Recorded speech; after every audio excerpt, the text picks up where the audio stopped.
Bonjour à tous, on va commencer notre conférence sur innovation et coopération, un duo gagnant pour l'agriculteur.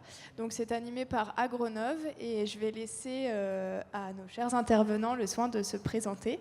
Donc Frédéric, on va commencer par toi. Bonjour, moi je suis Frédéric Imbert, directeur d'Agronov et directeur innovation pour les coopératives de Bourgogne-Franche-Comté du groupe Alliance. Donc bonjour, moi c'est Mathieu Dutu. Donc je suis agriculteur au centre de la Côte d'Or, début du plateau de Langres. Donc je suis installé sur une exploitation céréalière avec encore un peu d'élevage. Donc 320 hectares, 230 hectares de colza blé orge, 50 hectares de jachère fixe et 40 hectares de prix. Donc voilà, je suis équipé de GPS, donc voilà, je m'intéresse quand même pas mal à l'innovation. Bonjour, Catherine Rabiet. Donc, je suis cofondatrice avec mon frère Jean-Michel Rabiet, qui est agriculteur dans le sud de la Haute-Marne, limite Côte d'Or, Haute-Saône, de la plateforme Agri-Échange. Donc, c'est une plateforme d'échange de travaux, de matériel ou de fourrage sans sortie de trésorerie. Donc, on rentre dans le cadre de l'entraide.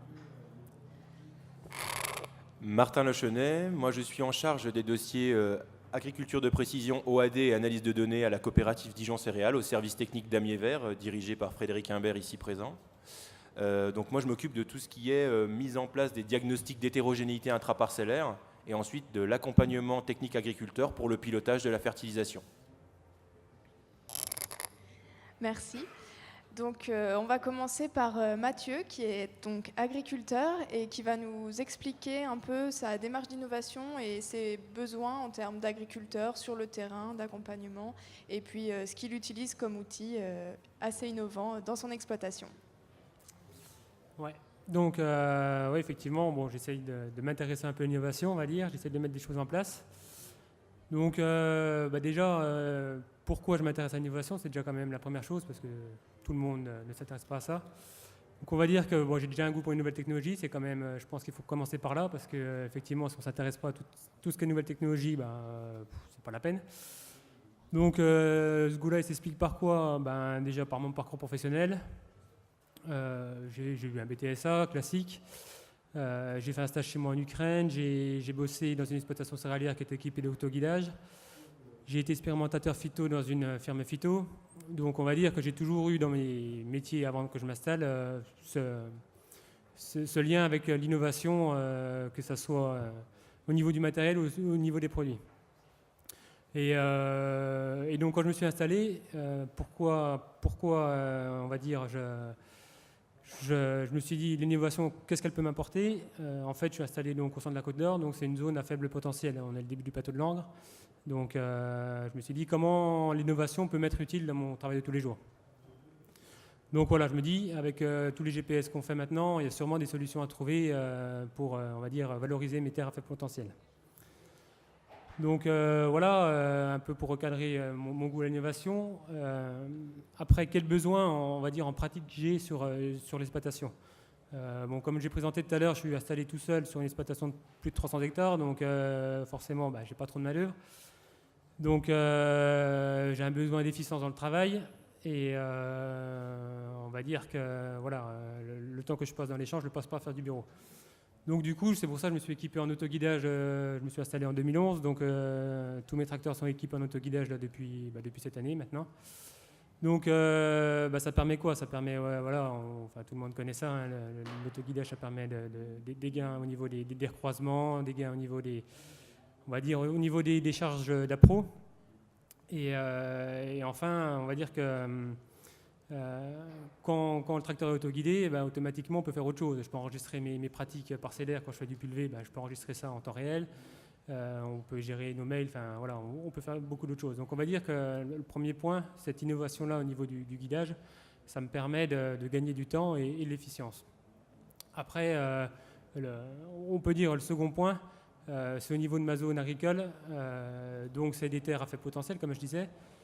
Et comme un peu tout le monde, on a quand même des soucis maintenant de rendement qui stagnent. On ne sait pas trop pourquoi. Enfin, on ne sait pas trop pourquoi. Si, on a des éléments de réponse. Mais donc voilà, je me dis, il y a quand même quelque chose à faire au niveau de ces rendements pour essayer de déplafonner un peu le rendement. Il y a l'autre facette aussi, le côté, on va dire, regard de l'opinion publique.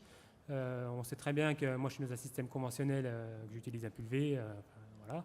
Donc on sait très bien que c'est quand même mal perçu. Donc je me dis, voilà, si on peut encore plus justifier notre action, ben, c'est mieux, quoi. Donc c'est pour ça que je me suis intéressé il y a 2 ans. BIAPI, c'est quoi? C'est ça? 2 ans. Donc la coopérative a mis en place via BIAPI la cartographie des sols pour justement mesurer les épaisseurs de sol suivant les terres. Donc à l'époque, ils recherchaient des agriculteurs tests. Donc moi j'étais déjà équipé de GPS, donc je suis parti là-dedans à fond parce que je me suis dit de toute façon c'est ça l'avenir. Donc je me suis engagé dans cette démarche, donc j'ai fait cartographier la moitié de ma surface de céréales. Et donc tout le processus a été accompagné par la COP, puisque ça on ne fait pas ça tout seul. Donc ça a été mis en place, on va dire, depuis 1 an, je module réellement mes doses d'azote. Donc ça, Martin ou Frédéric, vous allez revenir là-dessus, sur le côté pratique de BIAPI. Donc voilà, l'innovation, là, elle m'a apporté quand même Bon, j'ai encore pas vraiment le résultat, puisque c'est quand même récent. Mais bon, maintenant, je mets la bonne dose d'azote au bon endroit. J'ai un suivi, voilà, avec mes consoles GPS, je sais, je peux prouver que j'ai mis telle dose d'azote à tel endroit. Enfin voilà, pour l'instant, on ne nous le demande pas, mais à terme, on va nous le demander.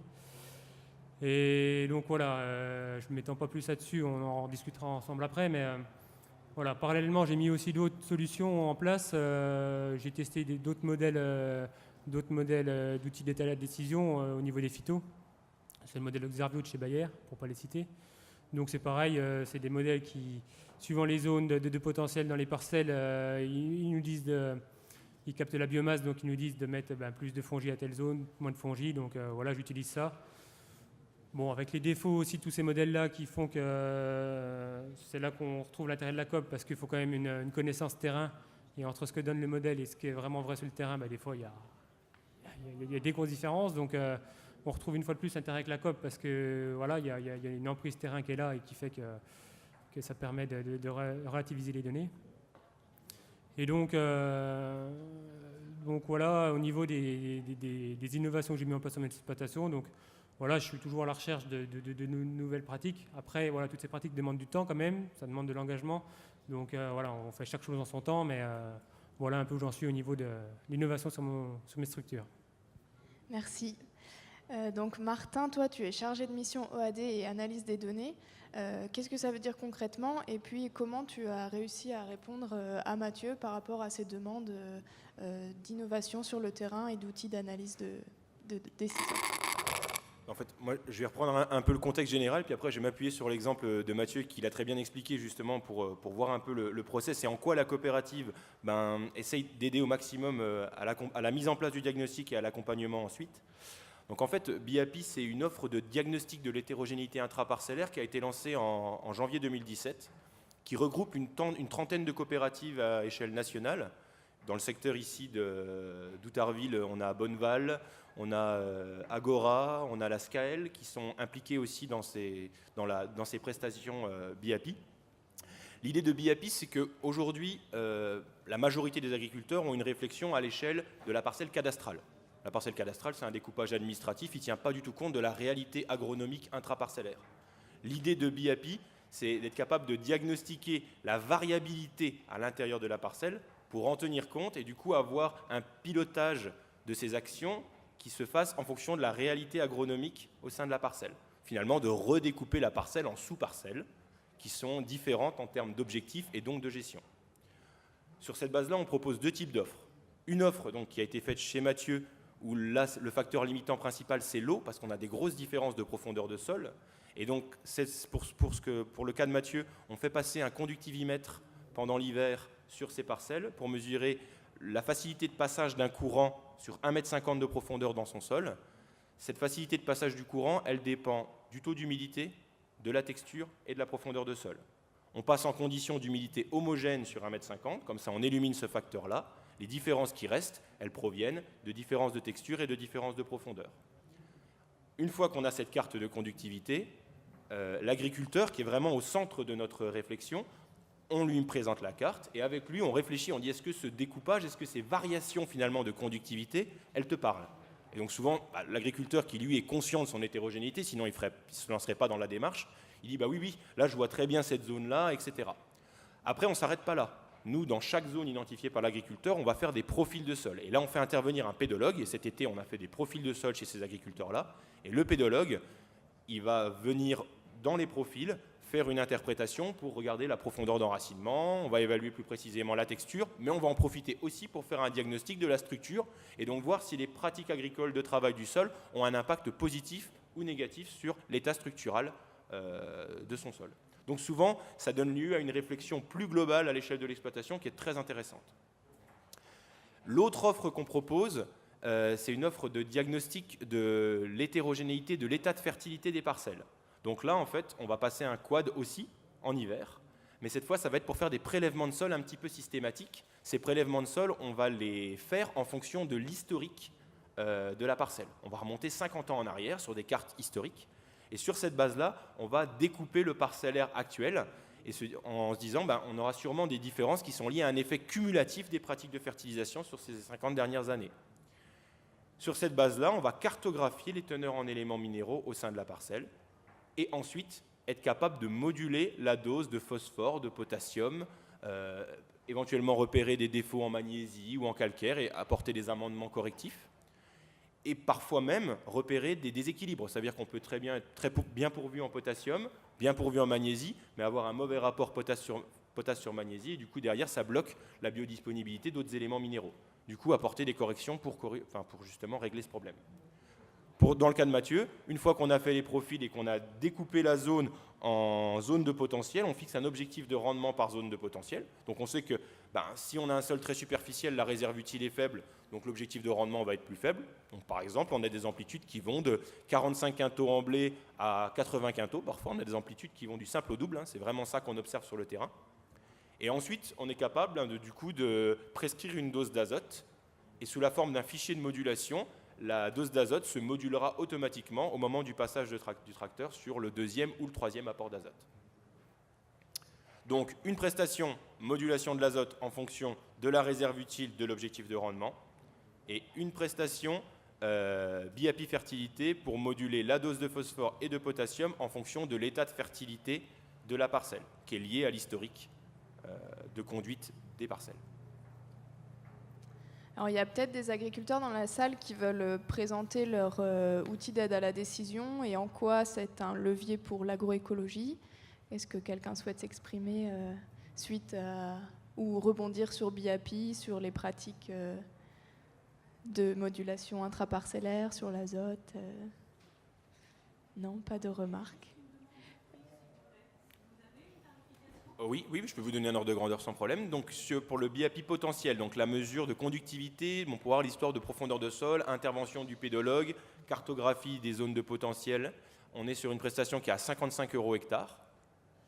Après, il y a un conseil annuel qui est à 1,30 € par hectare pour l'édition des cartes. Et pour le BIAPI fertilité, on est de l'ordre de 80 € par hectare. Qui compte aussi le passage du quad, les analyses. En fait, ce qui coûte cher dans cette prestation-là, c'est le fait qu'on envoie un grand nombre d'analyses à un laboratoire d'analyse qui analyse toutes les composantes, toutes les teneurs en éléments minéraux. Voilà. Je voulais juste rajouter une chose, c'est qu'en fait, du coup, il y a vraiment deux étapes. Du coup, votre question, elle me fait penser à ça. En fait, il y a vraiment une étape de diagnostic où en fait, on paye d'une certaine manière pour avoir une carte de son état à un instant T. Et ensuite, vraiment, l'idée derrière, c'est de piloter. Donc derrière, on réagit par rapport au diagnostic et on voit comment on peut piloter la fertilisation au plus près des besoins de la culture et de la réalité intraparcellaire. Voilà. Merci. Donc Mathieu, toi, tu nous as... Ah, pardon. Le BIAPI Ferti, il se fait une fois. On a une carte de la teneur en éléments minéraux à l'automne. Et après, sur 10 ans, on fait un espèce de bilan sur 10 années de ce que fait l'agriculteur chaque année, de son rendement à chaque fois, de ce qu'il a apporté. Et donc, du coup, voilà. Et donc, du coup, à chaque fois, on lui refait une carte où on a déjà estimé ce qu'il a apporté pour la culture l'année donnée et ce qu'il va corriger par rapport à un déficit qu'il avait potentiellement. Et donc on estime, si tu veux.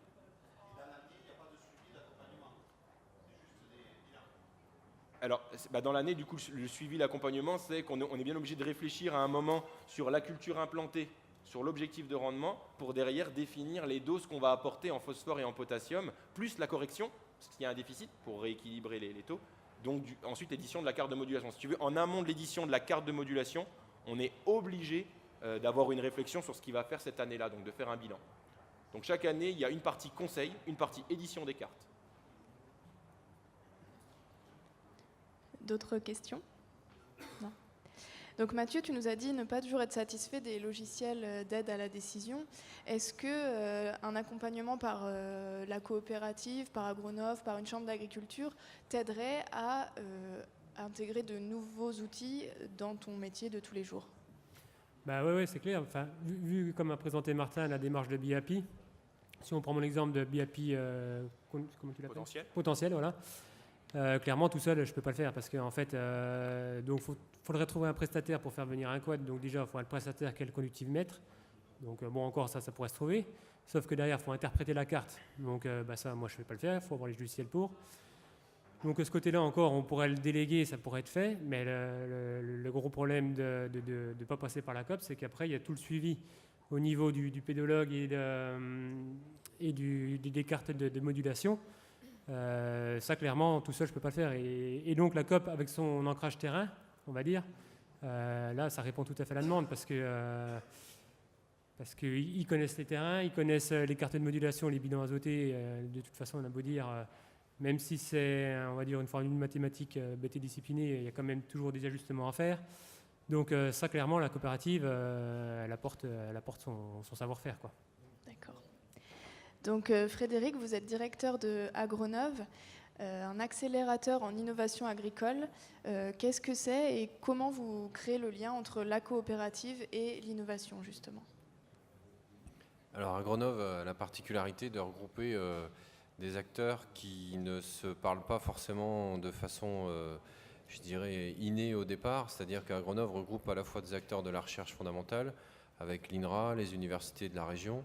Elle regroupe aussi les instituts techniques et les chambres d'agriculture qui sont les appuis pour les références techniques en plus des coopératives au niveau régional. Et puis elle regroupe aussi des entreprises, qu'elles soient de taille importante ou des start-up.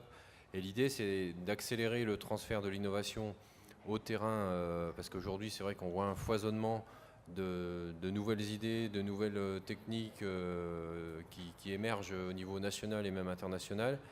Et le rôle aussi d'Agronov, c'est de servir un peu de filtre, je dirais, pour essayer de trier les innovations qui existent et voir celles qui pourraient être testées et appliquées au contexte pédoclimatique de la région. Et puis, il y a une ouverture forte aussi à l'international parce qu'aujourd'hui, on s'aperçoit aussi que l'agriculture, de toute façon, elle est mondialisée. Il y a de l'émergence de nouvelles techniques, nouvelles technologies à l'échelle internationale, que ce soit le continent nord-américain, sud-américain, même en Asie et aussi en Israël, qui est un gros pays innovateur en matière agricole. Et donc, l'idée, c'est aussi d'essayer de ramener toutes les techniques innovantes dans nos régions. Voilà. Et puis après, les différents types d'innovations qui existent, je dirais, Agronov sert aussi de tri, à savoir il y a des innovations d'amélioration d'efficience à travers l'utilisation des nouvelles technologies, avec des modèles, comme ça vient d'être dit, autour de l'agriculture de précision, tout ce qui est aussi connexion à la météo. Il y a énormément de start-up qui ont émergé là-dessus. Et donc l'idée, c'est de servir de tri, de faire un test à travers le réseau expérimental que peuvent avoir ou l'INRA, ou les COP, ou les réseaux des chambres. On a aussi les fermes des lycées agricoles qui sont intégrées.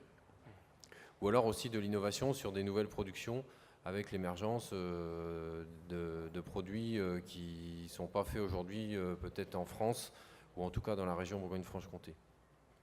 Merci. Est-ce que vous pouvez nous donner un exemple concret d'un adhérent que vous avez accompagné en communication ou en développement commercial, en développement d'entreprise? Alors, pour l'instant, on a fait un screening parce qu'on a aussi structuré une offre de service pour les entreprises qui souhaitent se développer dans nos territoires. Il y a tout ce qui tourne autour du partage de matériel, on va en parler tout à l'heure. On avait aussi fait une action avec une start-up autour du partage de matériel qui s'appelle WeFarmUp. Laurent est présent dans la salle l'an passé pour essayer de développer l'activité au sein de notre territoire. Et puis après, on a, par exemple, cette année, en 2018, on a accueilli des startups étrangères qui avaient des innovations un peu de rupture pour voir si dans nos régions, on pouvait utiliser ces techniques-là.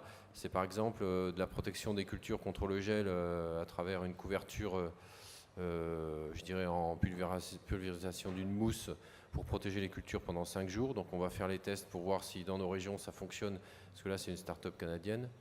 Ou alors une innovation de rupture sur la mesure de la qualité du lait en live, je dirais, dans la salle de traite, qui donne tout un tas d'informations, y compris jusqu'au profil sanitaire et repro de la vache. Donc tout à l'heure, vous avez également dit que Agronov servait de filtre pour le screening des innovations et des startups auprès de la coopérative. Donc je voudrais maintenant m'adresser à vous tous et à l'ensemble des intervenants pour savoir un peu quels sont les atouts d'une coopérative pour transférer plus rapidement l'innovation directement sur le terrain et auprès des agriculteurs. Donc on va laisser la parole à la salle en premier peut-être. Les atouts d'une coopérative pour transférer plus rapidement une innovation. Pas d'idée particulière, Martin, tu as sûrement... ça devrait vous sauter aux yeux, non? Non, du coup, il y a un élément qu'on n'a pas reprécisé, mais la coopérative, elle a aussi un rôle d'expérimentation, donc de production de références sur des techniques. Et là, en l'occurrence, je reviens sur BIAPI, on a notre équipe de techniciens qui bosse pour mener un certain nombre d'essais, et nous, derrière, on produit des références sur est-ce que, en effet, ça vaut bien le coup ou pas, dans des zones de potentiel très différentes, d'avoir 2 doses d'azote différentes. Donc est-ce qu'économiquement on s'y retrouve entre le coût de l'offre et finalement le résultat derrière à distinguer ces 2 zones, quoi. Et donc on calcule des efficiences, à la fois l'efficience de l'azote, donc en unité d'azote par unité de rendement, mais aussi des efficiences économiques. Donc on va assez loin dans l'évaluation et c'est des choses qui seront présentées à nos agriculteurs. Donc nous aussi on est en phase de production de référence pour que derrière on n'envoie pas nos agriculteurs vers quelque chose pour lequel on n'a pas la certitude que ça leur rapporte à la fin.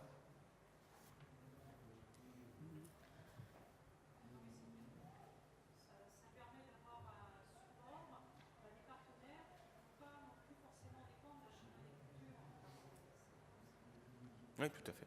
Oui, c'est ça. Même si on travaille en partenariat aussi avec les chambres d'agriculture, c'est pas... Ouais. Voilà. Non, puis c'est aussi le réseau, c'est de s'appuyer soit sur un système expérimental, soit sur des agriculteurs hyper innovants, pour éviter que certains, enfin s'il y a des techniques qui ne fonctionnent pas, que le risque soit pris un peu en amont et que les agriculteurs évitent d'investir dans des technologies qui ne sont pas forcément éprouvées à 100%. Je dirais, et on a quelques exemples en tête et voilà quoi. Je suis d'accord avec Fred, il y a vraiment une démultiplication aujourd'hui des offres. La coopérative, elle joue un peu un rôle d'écran là-dessus, c'est important. Et puis on sait que bon, si on veut changer les modèles de production agricole pour prendre en compte beaucoup plus d'environnement dans toutes les techniques et d'amélioration d'efficience et de rentabilité, je dirais, il y a toujours une part d'agriculteurs qui sont innovants, je dirais, de façon un peu innée. Et après, notre challenge, je dirais, collectif à tous les organismes, que ce soit les organismes économiques ou les instituts, c'est d'emmener le maximum d'agriculteurs dans ce changement de modèle pour produire en prenant plus en compte l'environnement.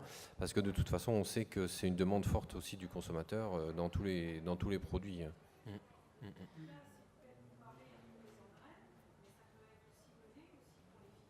Ah, tout à fait. Tout à fait. Quand on fait du BIAPI potentiel, d'ailleurs c'est intéressant que vous posiez la question, mais dans un des essais qu'on regarde, on ne s'arrête pas juste à la modulation de la dose d'azote apportée, on la réfléchit en même temps que le niveau de protection fongie. Par exemple, l'agriculteur il me dit, moi je suis prêt à mettre 20 € de protection fongie dans mes zones à faible potentiel, par contre je suis prêt à mettre 46 € ici, on lui a fait un programme spécifique. Et donc du coup on passe du simple au double aussi sur sa stratégie. Donc on combine finalement les différents postes d'itinéraire technique en logique avec l'objectif de rendement finalement.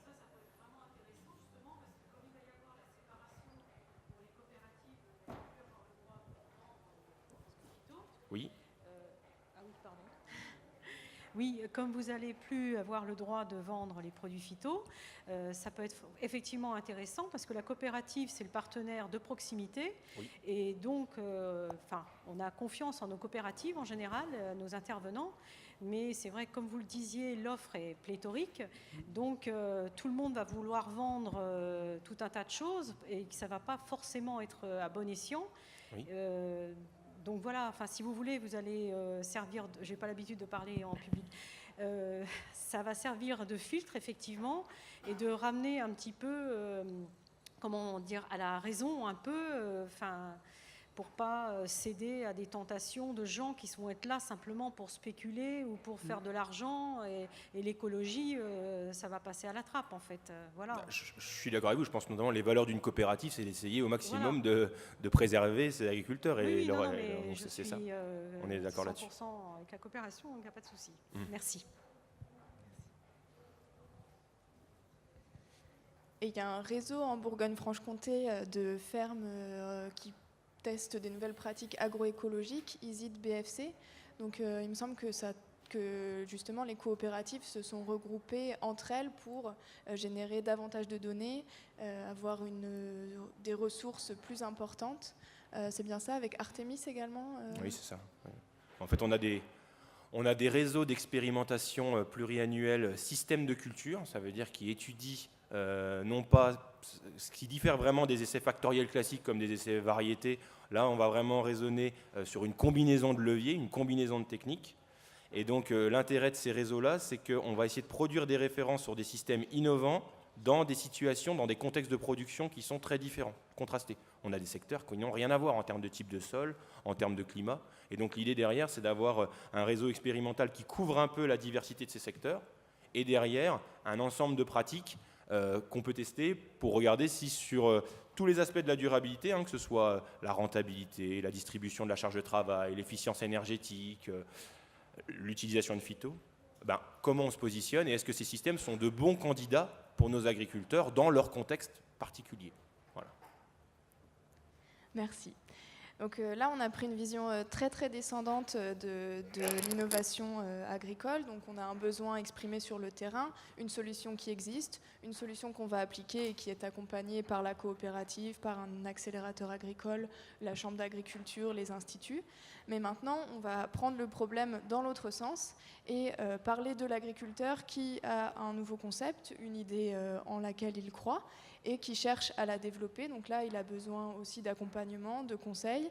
Et je vais laisser la parole à Catherine de Agri-Échange qui va nous raconter un peu son expérience sur ce sujet-là. Merci. Alors moi, je ne suis pas l'agricultrice, je suis la sœur de l'agriculteur qui a eu l'idée donc, de cette plateforme d'échange, Agri-Échange, d'échange de travaux, de matériel sans sortie de trésorerie. Donc c'est une banque d'entraide. L'agriculteur va faire un travail pour un autre, ils se mettent d'accord sur un prix, imaginons il va labourer chez quelqu'un, ok c'est 1 000 €. Nous on crédite son compte sur la plateforme de 1 000 agri-euros, on a inventé une monnaie interne, et avec ce crédit-là, il pourra s'acheter une prestation ou du matériel ou du fourrage d'un autre agriculteur. Donc je donne un exemple, mon frère donc Jean-Michel Rabiet, il est en grande culture. Il a installé dans le sud de la Haute-Marne depuis 1986. Il est passé en bio il y a 4 ans. Il a une bineuse mécanique avec caméra très sophistiquée qui coûte très cher. Jamais il la louera parce que voilà, il a trop peur qu'on l'abîme. Par contre, il est d'accord pour faire du travail chez quelqu'un avec la bineuse. Donc on lui sollicite, il a beaucoup de demandes pour ça. Donc, il fait du travail de bineuse. Imaginons, il a fait du travail pour 1 500 €. Et en échange, par contre, il produit des lentilles. Il n'a pas la moissonneuse qui convient. Il n'a pas de trieuse. C'est un autre agriculteur qui lui a trié ses lentilles.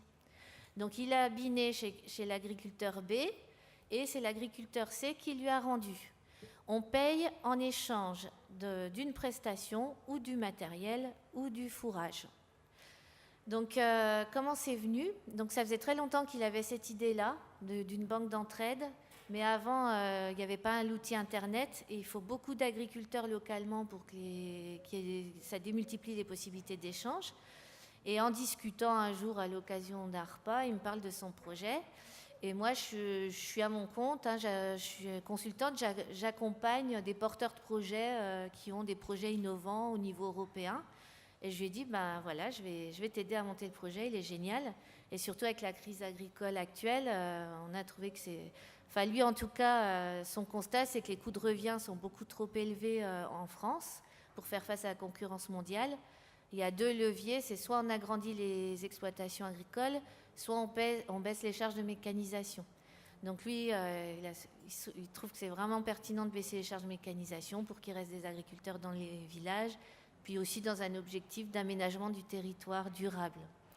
Donc on s'est lancé. Alors au départ, moi je l'ai aidé à formaliser son projet. On est allé voir la CCI de Haute-Marne, Chambre de commerce, et on est tombé sur quelqu'un de génial, monsieur Hubert Luchier, je le cite parce que c'est quand même rare de voir des personnes comme ça qui accompagnent avec autant d'enthousiasme et de professionnalisme des porteurs de projets. Et il a cru dans notre projet, il nous a aidés pour trouver des financements.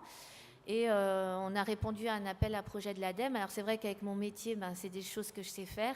Donc notre association, donc mon frère, il a vraiment l'expertise agricole, il a les contacts avec les partenaires de l'agriculture, hein, il a noué des contacts avec le Crédit Agricole, avec le CERF France. Et puis moi, j'ai formalisé les dossiers de financement, etc. Donc ça nous a permis de démarrer. Et on a créé l'entreprise en mai 2017. Donc, dans le sud de la Haute-Marne, on a un réseau, donc on a démarré petit. Au départ, on devait avoir 20 adhérents qui ont commencé à échanger. Et puis, on a recruté notre premier animateur réseau, qui est Steven Méo, qui est dans la salle depuis début mars. Donc, on a démarré avec 20 adhérents. Aujourd'hui, il y en a un peu plus de 70 dans le sud de la Haute-Marne. Et puis, ça échange. En fait, ceux qui ont démarré ne s'arrêtent plus. Et ça apporte une vraie plus-value. Ouais. Donc on voit qu'une des grandes étapes pour monter son entreprise, c'est trouver les bonnes personnes et s'entourer des bonnes compétences pour développer son activité. C'est ça. Donc maintenant que vous avez récemment adhéré à Agronov, quelles sont vos attentes par rapport à un pôle d'innovation agricole ? Voilà, donc c'est vrai que l'adhésion à Agronov tombe à pic, parce qu'aujourd'hui, on va lancer une campagne d'essaimage pour trouver des animateurs réseau sur d'autres territoires en France où il y aurait une dynamique, parce qu'il faut beaucoup d'agriculteurs localement. Et donc, on espère, via Agronov, un relais d'information pour cette campagne d'essaimage, pouvoir nous mettre en relation avec des partenaires qui seraient intéressés et motivés pour la cause des agriculteurs. Et voilà, c'est aussi une bonne façon de mettre en valeur notre solution à l'occasion d'événements comme celui-là ou d'autres événements qui pourraient être organisés par Agronov. Et aussi la relation avec des agriculteurs d'autres territoires. Enfin, voilà. Quel est votre schéma de rétribution? Oui. Donc on a une adhésion annuelle de 120 € et une commission de 7% sur les achats de prestations. Donc un agriculteur, par exemple, qui a bénéficié d'une prestation à hauteur de 1 000 € n'aura pas sorti son chéquier ni sa carte bleue pour payer les 1 000 €. Il payera en échange d'autres choses.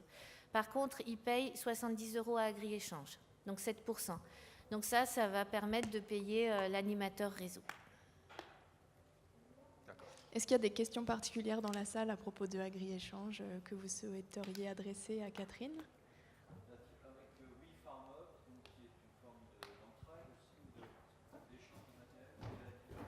Alors la différence, donc il y a Laurent qui est là, mais je peux déjà la dire, puis tu me diras s'il y en a d'autres. Donc WeFarmUp met en relation les agriculteurs comme nous pour des échanges soit de prestations ou de location, mais par contre c'est payant. Enfin, l'agriculteur qui bénéficie d'une prestation, d'une location d'un autre agriculteur va le payer en vrais euros. Voilà. Et il propose aussi un système d'assurance, je crois, ou voilà. Mais nous, on paye en échange, c'est sans sortie de trésorerie.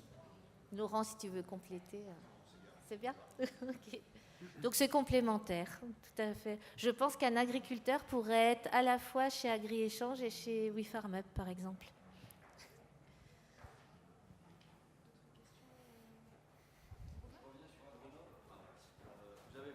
local, mais vous avez de vocation à être national, non? Oui, justement, on lance une campagne d'essaimage au niveau national. Oui, d'accord. Mm. Ouais, ok, parce Mais que- il faut forcément démarrer localement, parce que si on Oui. a 2 inscrits dans le nord puis 3 dans le sud, Oui, on ne bien va pas sûr, beaucoup échanger. bien sûr, bien sûr. Ouais. Tout à fait. Mm. Ouais, bon, merci.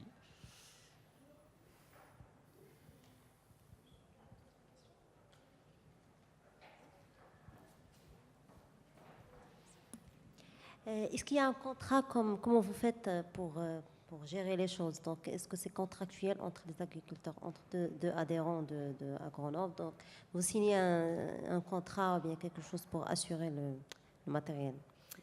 Alors là, donc c'est les agriculteurs qui se mettent d'accord sur les modalités d'état des lieux, etc. C'est une transaction entre 2 agriculteurs, ils sont chacun assurés pour leur matériel, et c'est eux qui se mettent d'accord sur les modalités. Là, nous, on n'intervient pas.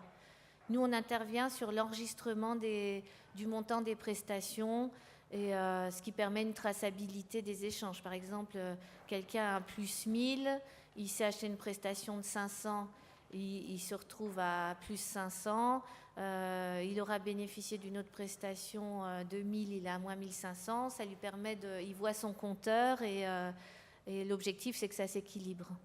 Ouais, alors justement, c'est un peu la question. Un agriculteur qui n'équilibrerait pas, quelle régulation il y a du coup? Alors, imaginons, alors on n'est pas obligé d'équilibrer dans la semaine qui suit, hein. Oui, oui, oui. Voilà. Mais au bout de 2 ans, si quelqu'un est resté en négatif et n'a jamais rendu, Ouais. il est obligé de payer en vrais euros. D'accord. Voilà, c'est réglementé comme ça, quoi. Alors, par contre, le rôle de l'animateur, c'est de veiller à ce que ça n'arrive pas, quoi. Et donc, du coup, s'il paye à Agri-Échange et vous Oui. retribuez. D'accord.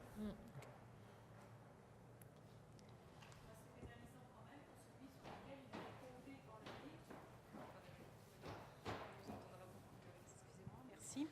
Oui, ça peut être quand même très pénalisant dans la mesure où ils avaient conclu un contrat et l'autre personne comptait dessus pour tel travail. Et si ça ne se fait pas, si ça intervient au bout de 2 ans, juste avant le terme du contrat des 2 ans, mais que l'autre, il n'en a plus besoin, enfin voilà, ça risque quand même d'être pénalisant pour celui qui n'a pas rempli la mission. Alors, en fait, on n'est pas sur des échanges réciproques, hein.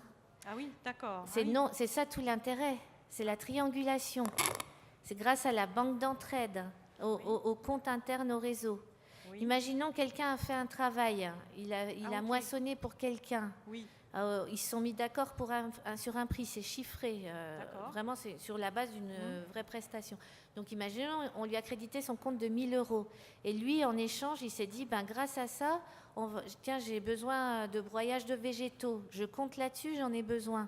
Mais ce n'est pas l'agriculteur chez qui il a fait le travail ok. qui va forcément lui rendre. D'accord. Nous, on lui trouvera un agriculteur qui viendra lui broyer ses végétaux. D'accord, j'avais pas compris, effectivement. Voilà, c'est ça D'accord. tout l'intérêt, parce que si Oui, c'est oui, oui, réciproque, il oui. n'y a pas besoin d'agri-échange, ça se fait Oui, déjà. Oui, oui, Mm. tout à fait. Oui. Ok, merci.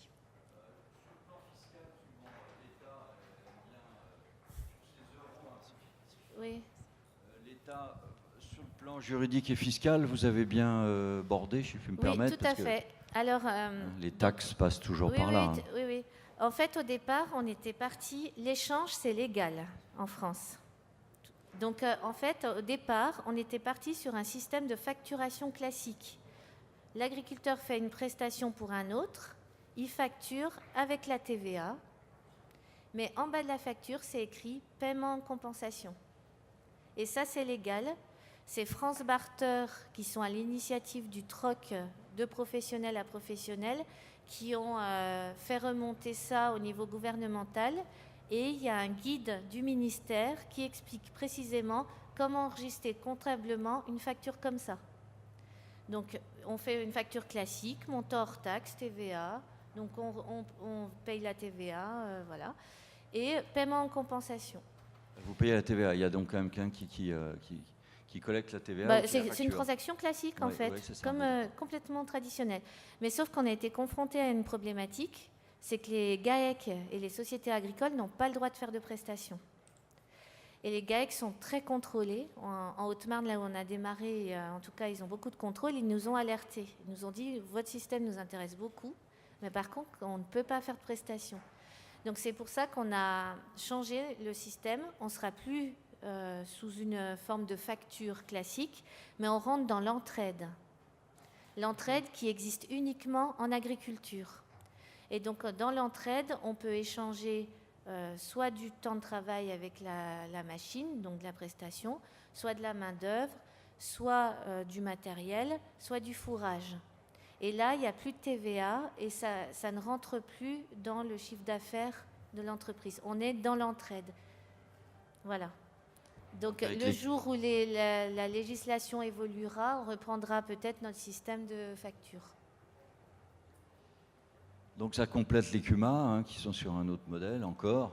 C'est complémentaire, complètement complémentaire. On a des membres qui sont en CUMA et qui sont chez AgriÉchange pour du matériel très spécifique.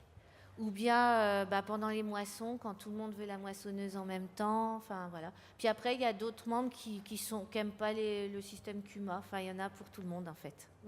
Mais celui qui est dans une grosse CUMA qui a tout le matériel n'est pas intéressé par AgriÉchange. Voilà. Mais en tout cas, c'est tout à fait complémentaire.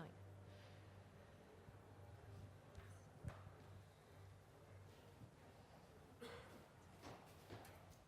D'autres questions oui.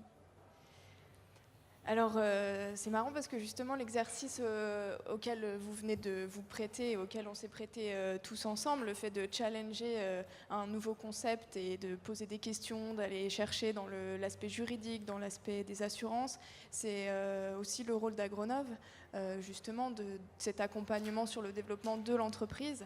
Et donc, qu'est-ce que Agronov apporte concrètement aux entreprises qui cherchent à se développer et à développer leurs activités ? Justement, Agronov réalise régulièrement des événements qu'on appelle des cafés techno, où en fait on les confronte justement à un public averti qui challenge un peu sur leur modèle. Et puis par rapport à tout ce qui peut être de l'ordre des questions juridiques, fiscales, etc., on a développé un réseau de cabinets qui sont spécialisés dans les domaines de comptabilité, de juristes, pour justement aider les startups à prendre le bon chemin et à ne pas faire d'erreurs par rapport au développement de leur business model. C'est ça. Et donc là, c'est presque un exercice facile pour Agronov puisque c'est un agriculteur qui a innové, mais quand c'est un entrepreneur qui décide de se lancer sur le secteur agricole et qui ne le connaît pas très bien ou qui ne le maîtrise pas tous ses aspects, est-ce que Agronov a également des réponses à apporter Oui, parce qu'on est connecté de toute façon avec tous les acteurs du monde agricole et c'est lui apporter les spécificités justement qui peuvent exister. On sait que le monde agricole a souvent beaucoup de spécificités par rapport à d'autres secteurs économiques. Et donc, c'est lui apporter une expertise justement sur ces domaines-là dans son activité. Et donc toi, Mathieu, par exemple, est-ce que tu serais prêt à tester le système AgriÉchange si on te le demandait à quelles conditions Oui, c'est vrai que le système qui n'a pas de facture et qui du coup, il n'y a pas de trésorerie à sortir, ça paraît intéressant. Après, moi, le seul frein que je vois au système, c'est voilà, que si quelqu'un a donné du travail à une autre personne et ne reçoit pas en retour, quoi. C'est là que la question de tout à l'heure par rapport, c'est Martin qui a posé la question. Si jamais j'ai fait pour 1 000 € de travail chez quelqu'un et en échange, moi j'ai pas besoin de travail de quelqu'un d'autre. Donc du coup, le système, pour moi, c'est la limite du système, quoi. Voilà. Je peux répondre juste à ça ? Oui, bien sûr. Oui. En fait, quand on rentre chez AgriÉchange, on a forcément des offres et des besoins. Et par contre, on a des gens, par exemple, qui nous disent « Mais moi, je ne pourrais jamais rendre, je n'ai pas le temps. » Mais on peut rendre du fourrage, ou on peut juste louer son matériel, sans l'homme, un matériel qui ne craint pas trop, une benne, ou voilà. Donc, c'est ça. Mais par contre, c'est clair qu'il faut des offres et des besoins. Donc sur cet exemple-là du partage de matériel, c'est aussi l'intérêt d'Agronov d'avoir un screening de tout ce qui peut exister, parce qu'à chaque profil d'agriculteur, il peut avoir un profil, je dirais, de méthodos qui existent. Certains vont préférer louer du matos et faire eux-mêmes les travaux, donc d'autres vont préférer faire de l'échange et d'autres vont peut-être préférer acheter du matériel en commun, en CUMA classique, etc. Et c'est vrai qu'on retrouve dans les profils d'agriculteurs tous les types qui existent, quoi. Donc s'il y a dans la salle des agriculteurs qui souhaitent rejoindre le réseau d'agriculteurs testeurs d'Agronov, n'hésitez pas à laisser vos coordonnées à la suite de cette conférence.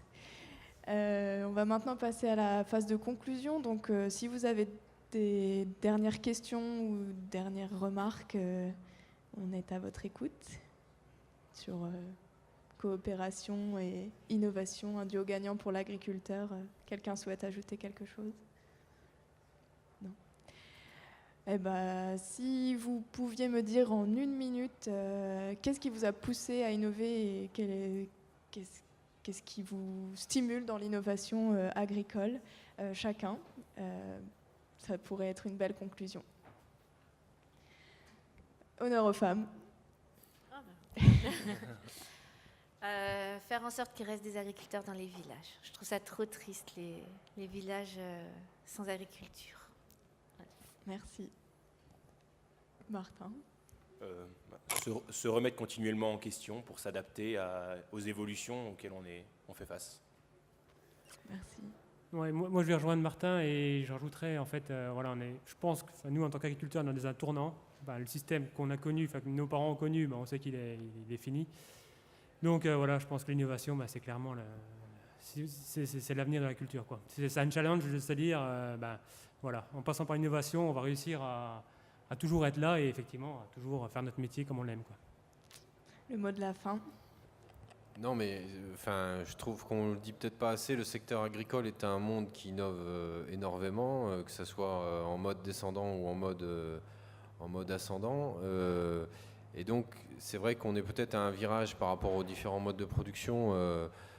Les adaptations, comme l'a dit Mathieu, c'est de toute façon, ça passera par l'innovation, qu'elle soit de rupture ou de recherche d'amélioration d'efficience. Et c'est pour ça qu'il faut être en permanence à la veille et essayer de trier et de tester ce qui peut convenir et ce qui peut ne pas convenir, parce qu'on sait aussi qu'il y a des échecs parfois. Merci beaucoup. Merci à tous pour votre attention et puis à bientôt. Merci.